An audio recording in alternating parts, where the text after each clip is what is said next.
नमस्ते बच्चों, मैं doctor D P. Goswami, SPC government college Ajmer. आज आपको भारत में यूरोपीय व्यापारियों का आगमन कब हुआ और उन्होंने यहाँ पर आकर किस प्रकार से अपनी सत्ता को स्थापित किया, इस विषय में अपनी बात कहने जा रहा हूँ। यूरोप में 15वीं शताब्दी से लेकर 19वीं शताब्दी के मध्य तक आशातीत आर्थिक रूपांतरण हुआ। इस कालावधि के दौरान कृषि एवं विशेष रूप से विनिर्माण में अपनाई गई प्रौद्योगिकी के आधार पर व्यापार एवं बाजारों में विस्मयकारी एवं तीव्र वृद्धि हुई। पूंजीवाद सामंती अर्थव्यवस्था एवं समाज को प्रतिस्थापित कर रहा था और 15वीं शताब्दी के पश्चात विकास से घनिष्ठ रूप से संबंध विश्व इतिहास यूरोप में साकार हुआ।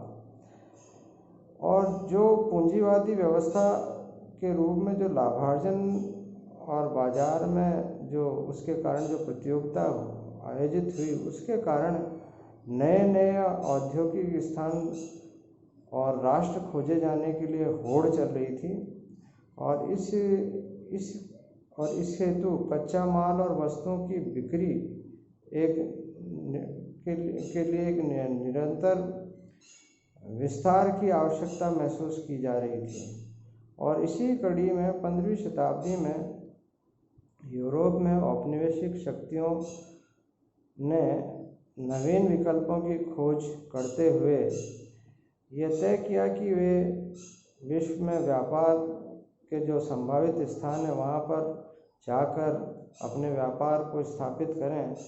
और इस कड़ी में उनका जो सारा जोर था वो हिंदुस्तान पे था, भारत पर था, क्योंकि भारत का जो व्यापार था विश्व में प्रसिद्ध थे। यहाँ के व्यापारी संपूर्ण विश्व को यहाँ के उत्पाद बेचते थे और उनके परिणाम स्वरूप हर राष्ट्र की ये इच्छा होती थी कि वे भारत से व्यापार करें।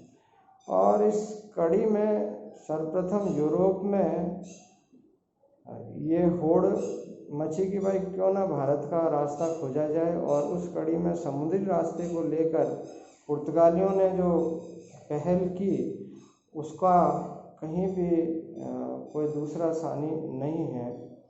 हालांकि मार्को पोलो ने 1254 से 1324 ईस्वी के मध्य चीन की यात्रा की और उसने अपने वृत्तांतों को बड़े रोचक ढंग से अपने राष्ट्र में लोगों को बताया। और इसी कड़ी के परिणाम स्वरूप, इसी घटना के परिणाम स्वरूप भारत के समुद्री रास्ते की खोज करने हेतु पुर्तगालियों को यह अवसर मिला कि वे भारत से व्यापार करने के दृष्टिकोण समुद्री रास्ते खोजे। और इस कड़ी में 15वीं शताब्दी में वास्को डी गामा ने केप ऑफ गुड होप के नाम से भारत और यूरोप के मध्य समुद्री रास्ता खोजा। 1496 में वो कैलिकट पहुंचा और एक तरह से सर्वप्रथम किसी भी यूरोपीय शक्ति का भारत में यह प्रथम कदम था। और यहाँ आने के पश्चात जो कच्चा माल ले जाकर उसने अपने राष्ट्र में बेचा, उससे जो अभूतपूर्व लाभ उसे हुआ, उसके परिणाम स्वरूप तो बाद में होड़ सी मच गई कि क्यों न भारत से इस तरह का व्यापार किया जाए।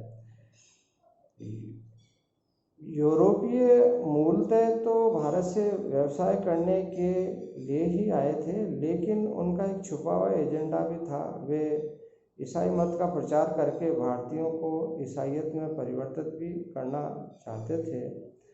और उनका इस कड़ी में मुकाबला अरब से हुआ, जो समुद्री रास्ते तथा समुद्रों पर जिनका बहुत बड़ी पकड़ थी, विशेष रूप से इंडियन ओशन में। तो इन्होंने सर्वप्रथम अरब व्यापारियों के एकाधिकार जो हिंद महासागर में उन्होंने कायम कर रखा था, उन्होंने सर्वप्रथम उसको नष्ट करने का कार्य किया और 15 वर्षों तक पुर्तगालियों ने अरब नौपातों को पूरी तरह से नष्ट कर दिया, उनके जहाज़ों को लूटा, उन पर आक्रमण किए और दमनात्मक कार्रवाइयाँ की। इसके परिणाम स्वरूप अरब, फारस और भारत के मध्य उन्होंने अपने आप को एक तरह से व्यापार का मालिक घोषित कर दिया।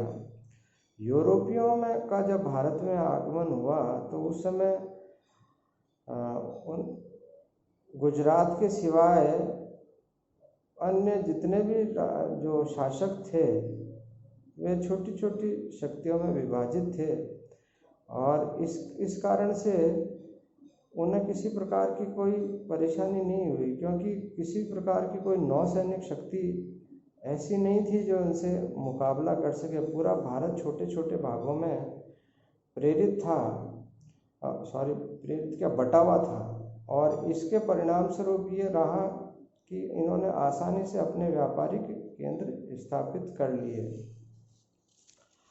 और व्यापारिक केंद्र स्थापित करके इन्होंने भारत में एक तरह से अपना साम्राज्य ही स्थापित कर लिया, जिसका मैंने संपूर्ण विवरण जो मैंने अपना PDF शेयर किया है इसी वीडियो के साथ, उसमें किस प्रकार से यूरोपियों ने भारत में अपने राज्य को स्थापित करने में सफलता की, उनकी विस्तार की रणनीति क्या थी, गोवा पर कब्जा कब किया गया और उनका प्रशासनिक व्यवस्था क्या थी,